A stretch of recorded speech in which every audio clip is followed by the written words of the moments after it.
సింహాచలం దేవస్థానంలో జరిగినటువంటి ఘటన చాలా తీవ్రమైనటువంటి దుర్ఘటన.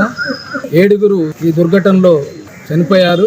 ఈ దుర్ఘటనకు కారణం రాష్ట్రంలో కూటమి ప్రభుత్వం అనేటువంటిది మేము భావిస్తూ ఉన్నాము. కూటమి ప్రభుత్వం తగిన చర్యలు తీసుకున్నట్లయితే, ముందస్తుగా తగిన ఏర్పాట్లు చేసున్నట్లయితే, పకడ్బందీగమైనటువంటి భక్తులకి భద్రతా చర్యలు కల్పించినట్లయితే ఈ ఘటన చోటు చేసుకునేది కాదు.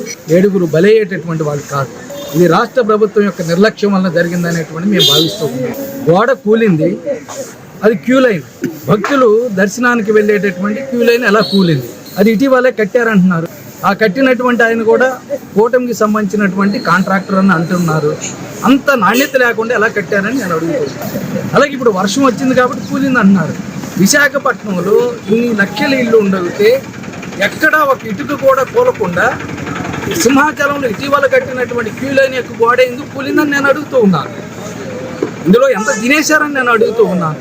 అంటే భక్తుల ప్రాణాల కన్నా కాంట్రాక్టర్ల యొక్క ప్రయోజనాలే ఎంచుకునేటువంటి చేస్తున్నారని నేను అడుగుతూ ఉన్నాను. అలాగే ఇటీవల తిరుమలలో జరిగింది, అనేక మంది భక్తులు చనిపోయారు.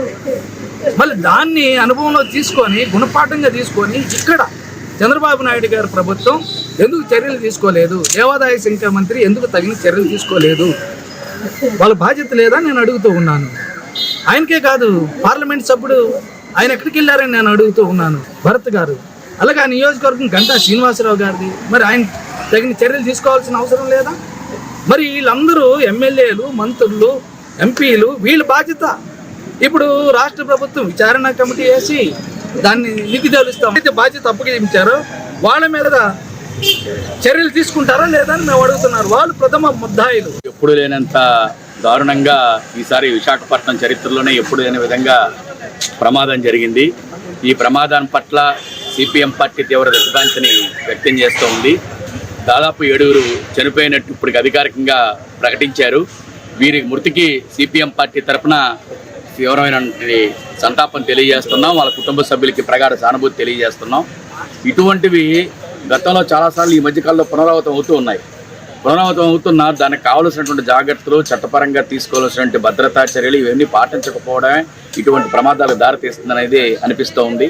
తిరుపతి ఘటన ఇంకా మనం మర్చిపోకముందే విశాఖపట్నంలో, సింహాచలంలో ఇటువంటి ఘటన జరగడం చాలా బాధాకరమైన విషయం. దీన్ని డబ్బులతో ఇచ్చి కాంపెన్సేషన్ ఇచ్చి కాంప్రమైజ్ చేయాలనే పద్ధతుల్లో గవర్నమెంట్ వ్యవహారం తప్ప ఇటువంటి ఘటనలు జరగకుండా కట్టుదిట్టమైన ఏర్పాట్లు తీసుకోవాల్సిన జాగ్రత్తలు తీసుకోవట్లేదు స్పష్టంగా అర్థమవుతుంది. మన గత వారం రోజుల నుంచి పేపర్లు కానీ మీడియాలు కానీ చూస్తూ ఉంటే మొత్తం అన్ని ఏర్పాట్లు చేసాం, పకడ్బందీగా ఏర్పాట్లన్నీ జరిగాయి, ఏ ఇబ్బంది లేదు. భక్తులకి మంచినీళ్ళు, వసతి, అలాగే మొత్తం మెడికల్ అన్ని రకాల ఏర్పాట్లు చేశామని చెప్పుకొస్తున్నారు.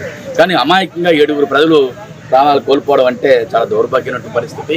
దేవుడు దర్శనానికి వెళ్ళి చనిపోవడం, ప్రకృతి వైపరీత్యం వల్ల చనిపోవడం వేరే, యాక్సిడెంట్లు అయి చనిపోవడం వేరు. దర్శనంకి వెళ్ళి అక్కడ క్యూ లైన్లో కొత్తగా నిర్మించిన గోడ పడిపోయి చనిపోవడం అంటే ఎంతకంటే బాధాకరం మరొకటి లేదు. అంటే ఈ పనులు ఎంత నాణ్యతా లోపంగా ఉన్నాయా అనేది స్పష్టంగా అర్థమవుతుంది. ఈరోజు ప్రభుత్వం చనిపోయిన కుటుంబానికి 5 లక్షలు ఇస్తాము, అలాగే గాయపడిన వాళ్ళకి 3 లక్షలు ఇస్తాము, అలాగే అవుట్ సోర్సింగ్లో ఉద్యోగం ఇస్తూ ఉన్నారు. మేము కోరుతున్నది చనిపోయిన కుటుంబానికి ₹1 నష్టం తక్కువ లేకుండా ఇవ్వాలి. ఎందుకంటే ఆ కుటుంబాన్ని ఎన్ని డబ్బులు ఇచ్చినా తీసుకురాలేం. Government employee, steel plant employee Edla Venkatrao అనే వ్యక్తి పర్మనెంట్ ఎంప్లాయీ, ఆయన చనిపోయాడు దర్శనానికి వెళ్ళి. అలాగే మహిళలు ఎక్కడెక్కడో దూర ప్రాంతాల నుంచి వచ్చున్నారు. ఆ బాడీలు ఎంతవరకు ఐడెంటిఫికేషన్ కూడా అవట్లేదు. 3 బాడీలు మాత్రమే ప్రస్తుతానికి ఐడెంటిఫికేషన్ అయ్యాయి, మిగతా బాడీలు ఎంతవరకు ఐడెంటిఫికేషన్ అవ్వలేదు. కాబట్టి దీని మీద విచారణ జరపాలి, దీన్ని పూర్తిగా న్యాయం జరపాలి.